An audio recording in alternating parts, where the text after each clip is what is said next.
Super 6 పేరుతో అధికారంలోకి వచ్చిన ముఖ్యమంత్రి చంద్రబాబు వాటిని అమలు చేయలేక డక్అవుట్ అయ్యారని విమర్శించారు టీడబ్ల్యూసీ సభ్యుడు గిడుగు రుద్రరాజు.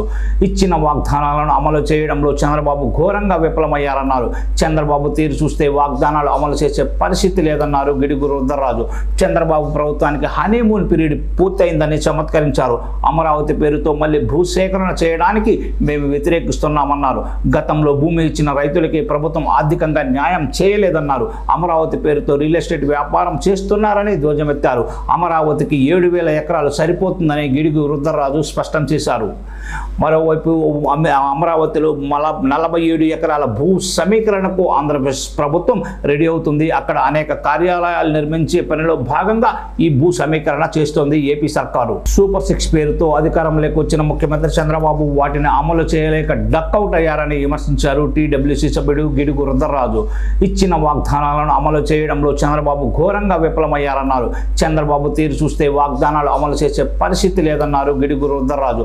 చంద్రబాబు ప్రభుత్వానికి హనీమూన్ పీరియడ్ పూర్తయిందని చమత్కరించారు. అమరావతి పేరుతో మళ్ళీ భూసేకరణ చేయడానికి మేము వ్యతిరేకిస్తున్నామన్నారు. గతంలో భూమి ఇచ్చిన రైతులకి ప్రభుత్వం ఆర్థికంగా న్యాయం చేయలేదన్నారు. అమరావతి పేరుతో రియల్ ఎస్టేట్ వ్యాపారం చేస్తున్నారని ధ్వజమెత్తారు. అమరావతికి 7,000 ఎకరాలు సరిపోతుందని గిడుగు రుద్రరాజు స్పష్టం చేశారు.